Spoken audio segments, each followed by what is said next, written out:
Golf Central on YouTube is brought to you by the new Chrome Tour golf ball from Callaway.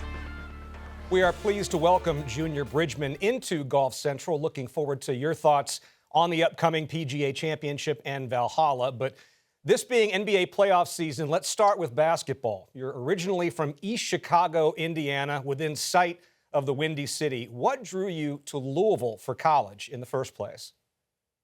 Well, a short story, we'll try to make it quick, but my freshman basketball coach at my high school had a lot of influence and a lot of, I would say, connections with my immediate family. And he and Denny Crumb, who Denny was at that time the assistant coach at UCLA, became friends. So when Denny got the job at Louisville, he was the one that really influenced me and my family to go to Louisville, and thought it'd be a great place. And that Coach Crumb was a great man, great person, and looking back on it, it worked out wonderfully. You were a two-time Conference Player of the Year. Team went to the Final Four. What non-basketball lessons did you learn from Denny Crumb that helped you for the rest of your life? The main one, and I tell a lot of people this, was Coach Crumb did not give you a Newt Rockne speech before every game. It wasn't rah-rah and let's go out there and, tear the baskets down. He came in and he said, look, you're only going to play 30 games in college if you make it all the way. And if you can't motivate yourself to play 30 games a year, you're probably not going to be successful in life, because life is all about motivating yourself to take on challenges and try new things. And when you fail, to get up and figure out what you did wrong and go from there. So I think that was one of the first lessons. And even before that, you come into college and you had a probably a great high school career, and you think you're the best thing since sliced bread for the game of basketball. And it didn't take very long for Coach Crumb to get you to realize you got a long way to go. So those two lessons made me realize that you got to motivate yourself, and you can never stop improving. 3 weeks after being drafted by the Lakers in 1975, you were part of a 6-player trade that sent you to Milwaukee, and also, by the way, brought Kareem Abdul-Jabbar to L.A. As a rookie, what players were the greatest influence and help to you? Well, there were a lot. I mean, I remember first sitting down with Oscar Robertson, and he had played in Milwaukee, and obviously the great Oscar Robertson, and he was talking about playing basketball in Milwaukee and how it would be, and playing in NBA. And so that had a lot of influence on how I was mentally trying to prepare myself to come into the league. Once you got into the league, you would hear from the veteran players like Bob Dandridge and John McLaughlin, who were on the Bucks at that time. But I had the fortune of playing in Louisville. We played a lot of pickup games before the season started with a lot of players that were in the ABA, like Artis Gilmore and Dan Issel and players like that. So I would watch them play during my time at Louisville, and you just learned a lot about just watching them, how they approached the game, how they played, and really helped you grow up. And I'd say that was a tremendous influence kind of coming into the league, having that background and that experience.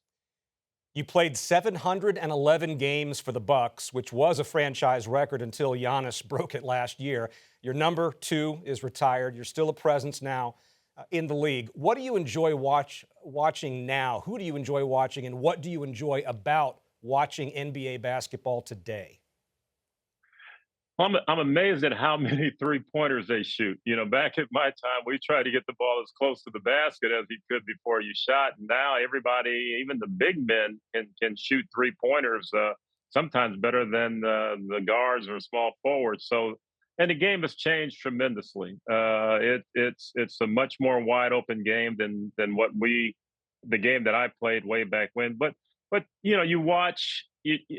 Really the athletic ability of so many players. I could just go down the list. I mean, obviously, during my time, you had Dr. J, you had Michael Jordan, people that were truly gifted. But now, you just go LeBron, you go Steph Curry, Anthony Edwards. I mean, you just, Jokic at Denver. I mean, and you can just keep going and be amazed at the athletic ability that guys have today that you probably didn't see as widespread in my time playing. You were a member of the PGA of America Board of Directors, in addition to your investment in ownership at Valhalla. And when it came to the golf course, why did you decide to get involved? Well, Valhalla was somewhat like Ebony Magazine. Yeah, I obviously a member there, and when we heard that it might be for sale, it wasn't so much looking at it as an investment. It was more something that we felt was important to the city of Louisville, important to the community, important to the state. And we thought that we could do some things with Valhalla to get it where it probably should be. And by that, I mean, as far as rankings in the top courses in this country. And so we've done a lot of upgrades. We've been working with the PGA for the last year and a half. They get it ready for the big tournament in a couple weeks. And I would say today that, partners, they're along with myself, Jimmy Kirchhofer, David Novak, Chess Musselman, everybody is pretty pleased with how things have turned out. The PGA, I think, is very pleased with how things have turned out. But more importantly, the community. We sold, I think we had either the first or second fastest selling of the chalets and things in the history of the PGA tournament. And we know there'll be 40, 50,000 people out there. So the people in this community and in the state love golf. And we just thought it was something that we should do to keep the course local, to make it better, to make it one of those things that's an iconic venture for the state of Kentucky. When you think about basketball, you think about, Kentucky Derby, and hopefully you'll think about Valhalla in that same vein. What has it been like from your perspective to watch the preparations as you get ready for the fourth time that the PGA Championship will be played at Valhalla? What should viewers expect to see? Well, and we're keeping our fingers crossed that the weather will be, fantastic for that time frame. But you'll see, yeah. Let me start here. Going back, I said, well, the Valhalla's a tough golf course. Those guys aren't going to come in here and just tear it up.